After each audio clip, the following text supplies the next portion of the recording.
Hello everyone. हम Hindu marriage act 1955 की series कर रहे थे, जिसमें हमने ऑलरेडी सेक्शन 9 तक अपने लेक्चर्स बना दिए हैं। आज हम सेक्शन 10 की बात कर रहे हैं, जो कि बात करता है जुडिशियल सेपरेशन की। पहला पॉइंट हमारा क्या कहता है? Judicial separation. जुडिशियल सेपरेशन जो जजेस के थ्रू ऑर्डर दिया होता है।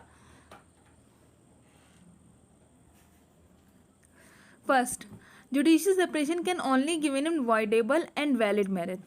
पहला ही पॉइंट क्या कहता है कि जो जुडिशियल सेपरेशन है वो जो मैरिज वॉइडेबल होगी और जो मैरिज वैलिड होगी सिर्फ उसी पे एप्लीकेबल होगा। वॉइड मैरिज पे एप्लीकेशन नहीं है जुडिशियल सेपरेशन की। जज इस पे ऑर्डर नहीं दे सकता। अगर मैरिज वॉइड है, मैरिज वॉइड मतलब इप्सो जूरे स्टार्टिंग से ही एग्जिस्टेंस में नहीं है। जो मैरिज स्टार्टिंग से ही एग्जिस्टेंस में नहीं है उसके ऊपर जुडिशियल सेपरेशन देने का ऑर्डर बनता ही नहीं है। फिर सेकंड पॉइंट क्या कहता है? If after judicial separation if a partner cohabiting with each other judicial separation order become null. फिर तो मतलब इसका मतलब क्या है कि अगर जुडिशियल सेपरेशन का जज ने ऑर्डर दे दिया है तो उसके बाद पार्टनर्स अलग अलग रहना चाहिए।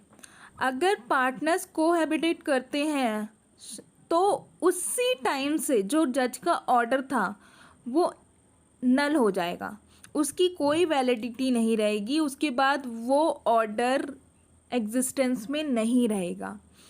फिर थर्ड, ये तो आपके दो पॉइंट हो गए जुडिशियल सेपरेशन के बारे में। अब जो जुडिशियल सेपरेशन है वो किस पे एप्लीकेबल नहीं है, ये ऑर्डर किस पे अप्लाई नहीं होगा?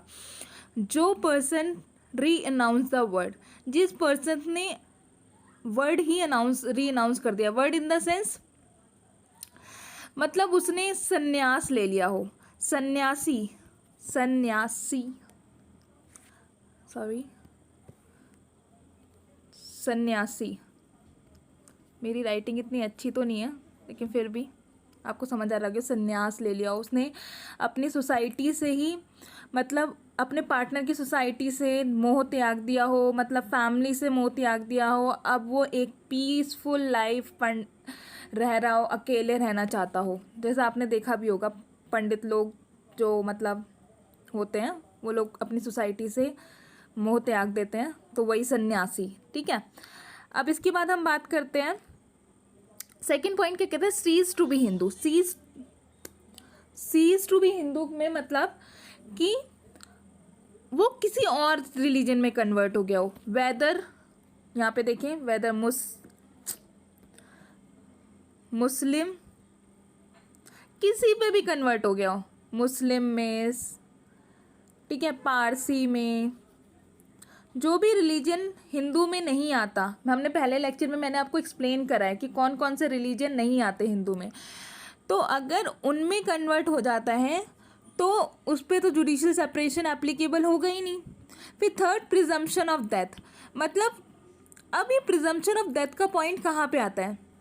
जब पर्सन 7 सालों से, मिनिमम 7 ईयर्स, याद रखें, मिनिमम 7 ईयर्स से उसको किसी ने देखा नहीं, किसी की उसकी बात नहीं, उसके बारे में किसी ने सुना नहीं, तो वो हो जाएगा प्रिजम्पशन ऑफ डेथ। आप 7 ईयर्स एटलीस्ट ज़रूरी है इसमें। आप 7 ईयर्स से मतलब पहले जैसे 2 साल में नहीं देखा तो ये नहीं माना जाएगा प्रिजम्पशन ऑफ डेथ, नहीं।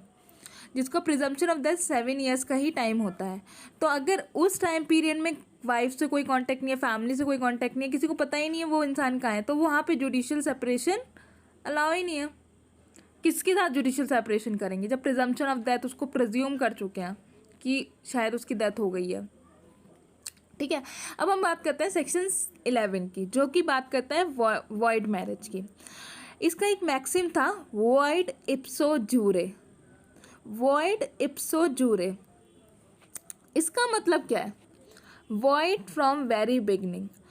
वॉइड फ्रॉम वेरी बिगनिंग मतलब जो मैरिज स्टार्टिंग में ही एग्जिस्टेंस में नहीं है, मतलब जुडिशरी की आइज में वो शादी ही नहीं है, तो उस मैरिज को हम कहते हैं वॉइड इप्सो जूरे। ठीक है, अब इसमें आप पॉइंट रिमेंबर रखें, जो मोनोगैमी होती है, सपिंदा रिलेशनशिप होता है, जो प्रोहिबिटेड रिलेशनशिप होता है, ये तीनों ही मैरिज वॉइड होती हैं।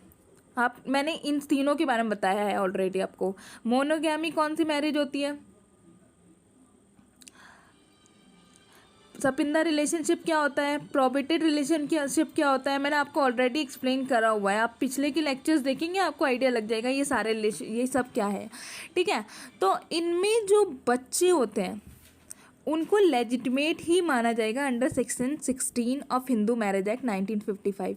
ये क्यों करा गया है कि कोई बच्चा इलेजिटिमेट ना हो, बास्टर्ड ना कहलाए, इस वजह से ही इस पॉइंट्स को भी हमने मैरिज जो बच्चे, क्योंकि बच्चों की थोड़ी कोई गलती होती है तो उसमें बच्चों को लेजिटिमेट ही माना गया है। इसमें एक केस हुआ था, यहाँ पे आप देखें, NK मल्होत्रा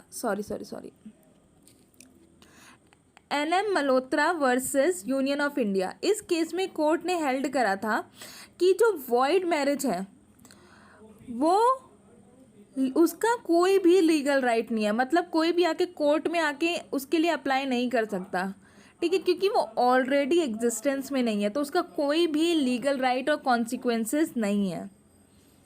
सो आपको, आई होप आपको ये लेक्चर समझ आया होगा। हम कल बात करेंगे सेक्शन 12 की, वॉइडेबल मैरिज की, और उसके ग्राउंड्स क्या हैं एक्सेट्रा। तो आपको अगर मेरा लेक्चर अच्छा लग रहा हो प्लीज़ लाइक करें, सब्सक्राइब करें, जिससे मुझे भी आइडिया लग सके कि आपको लेक्चर्स अच्छे लग रहे हैं। Thank you so much.